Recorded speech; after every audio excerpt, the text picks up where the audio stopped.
Ուզում եմ Լուսինե Հակոբյանի, որի պայծառատեսական անունն է Բիրովեցի կողմից օժտված Մարիա Սարգսյան, նրա մասին ուզում եմ ավելացնել, որ ինքը հրաշալի մոլորակային կոմբինացիա ունի ջրհոսի մեջ, այսինքն բացի պայծառատես լինելը, նա մեծ ունակություն ունի ձեռք բերելու աստղաբանական գիտելիքներ, չգիտեմ, երբ եւ ինչպես նա կտրամադրվի այդ գիտելիքները ձեռք բերելուն, բոլոր դեպքերում Մերկուրին, Յուպիտերը եւ Վեներան գտնվելով ջրհոսի մեջ շատ խորը ունակությամբ են օժտում իրեն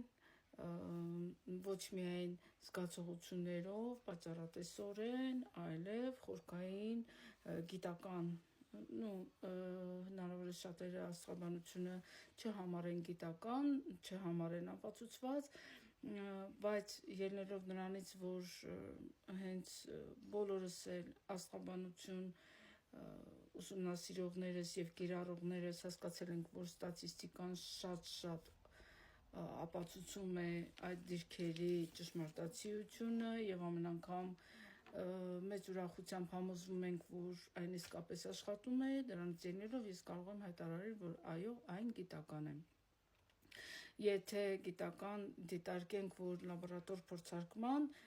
եկեք համարենք, որ այդ լաբորատորիան ամբողջ մոլորակն է եւ բոլոր ջոյտիչ աստղաբանները վաղուց ի վեր փորձարկում են այս գիտելիքների ճշմարտացիությունը։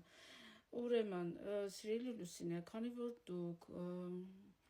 չեք խորացել ջոյտիչ աստղաբանության մեջ, ասեմ, որ դուք ունեք մեծ տաղանդ, թե ինքնուրույն, թե դասընթացներով տիրապետելու աստղաբանական գիտելիքներին նույնպես, չնայած Ռախուն Կարիճի մեջ այնպիսի իրավիճակ է առաջացնում, որ նույնիսկ եթե մարդը գիտելիքները ունենա, միևնույն է, նա ինտուիտիվ կարողանալու է